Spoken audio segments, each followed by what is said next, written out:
মঞ্চে উঠবেন। নতুন সম্ভাবনার আশা নিয়ে যাত্রা শুরু করে জাতীয় নাগরিক পার্টি এনসিপি, কিন্তু 6 মাস না যেতেই শৃঙ্খলাভঙ্গ, অনৈতিক আচরণ সহ নানা বিতর্কে জড়াচ্ছে এনসিপি নেতারা। এখন পর্যন্ত শোকজ করা হয়েছে প্রায় 11 নেতাকে। আশা জাগানো দলটি এখন নানা বিতর্কিত কর্মকাণ্ডে যেন রাজনীতির লড়াইয়ের ময়দানে টিকে থাকা কঠিন হয়ে পড়েছে। দল গঠনের 2 মাসের মধ্যে প্রথমে দলের মাথা ডুবান এনসিপির সাবেক যুগ্ম সদস্য সচিব গাজী সালাউদ্দিন। ডিসি নিয়োগের তদবির ও হস্তক্ষেপ এবং এনসিটিভির বই ছাপার কাজে কমিশন বাণিজ্যের অভিযোগে দল থেকে সাময়িক অব্যাহতি দেয় তাকে। গত মে মাসে সমন্বয়ক পরিচয়ে মব সৃষ্টিকে কেন্দ্র করে ধানমন্ডি থানা 3 ব্যক্তিকে আটক করে। পরে তাদের ছাড়িয়ে আনেন এনসিপির জ্যেষ্ঠ মুখ্য সমন্বয়ক হান্নান মাসুদ। এই ঘটনায় ব্যাপক সমালোচনার মুখে তাকে কারণ দর্শানোর নোটিশ দেয় দলটি। মে মাসে এনসিপির যুগ্ম সদস্য সচিব জয়নাল আবেদিনের বিরুদ্ধে দৈনিক জনকণ্ঠের কার্যালয়ে বিশৃঙ্খলা করার অভিযোগে এর জবাব চেয়ে তাকে চিঠি দেয় এনসিপি। তবে এর জবাব দলটি কিভাবে পেয়েছে তার বিষয়ে কিছুই জানায়নি দলটি। আমাদের চেয়ে বড় মাফিয়া নেই, এমন বক্তব্য শোনা গিয়েছে এনসিপির নেতাদের মুখে। 9 জুন চট্টগ্রামের আনোয়ারা উপজেলায় এনসিপির ঈদ পুনর্মিলনীতে দলটির কার্যনির্বাহী সদস্য জোবাইরুল আলমের এই বক্তব্যের কারণে তাকে কারণ দর্শানোর নোটিশ দেয় এনসিপি।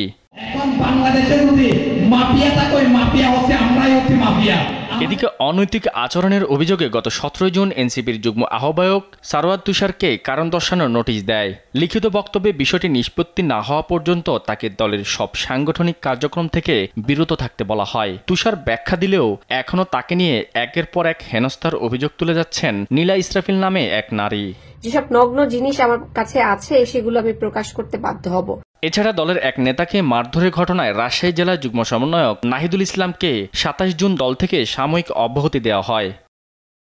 এছাড়া বৈষম্য বিরোধী ছাত্র আন্দোলনের সদস্য সচিব মাসুম বিল্লাহকে কুপিয়ে জখমের ঘটনায় 25 জুন এনসিপির মাদারীপুর জেলা ও সদর উপজেলার সমন্বয় কমিটিও স্থগিত করা হয়। পাশাপাশি মাদারীপুর জেলা কমিটির 2 নেতাকে সব পদ থেকে বহিষ্কারও করেছে এনসিপি। এদিকে গতকাল জাতীয় নাগরিক পার্টির চট্টগ্রাম নগরের যুগ্ম সমন্বয়কারী নিজামুদ্দিনের চাঁদা চাওয়ার ভিডিও ছড়িয়ে পড়ার পর তাকে কারণ দর্শানোর চিঠি দিয়েছে দলটি। টাকাগুলো কোনো ব্যাগে থাকে না? হ্যাঁ তুমি কিছু নিয়ে রাখতা তোমার হাতে।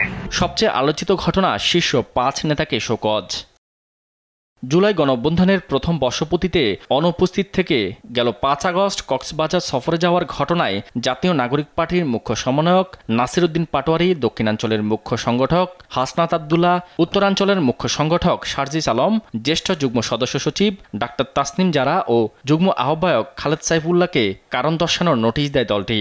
2 দিনের মাথায় কারণ দর্শানোর নোটিশের জবাব দিয়েছে তারা। তবে দেশের এত গুরুত্বপূর্ণ দিনেও কেন তারা ঢাকার বাহিরে অবস্থান করেছে সে বিষয়ে সুস্পষ্ট কোনো কারণ জানা যায়নি এখন পর্যন্ত। এমন বিতর্কিত কর্মকাণ্ডের বিষয়ে দলের অবস্থান নিয়ে দেশ টিভির সাথে কথা হয় এনসিপির যুগ্ম সদস্য সচিবের সাথে। দেশ টিভিকে তিনি জানান, স্বচ্ছতা ও জবাবদিহিতার কারণেই দলের এমন সিদ্ধান্ত।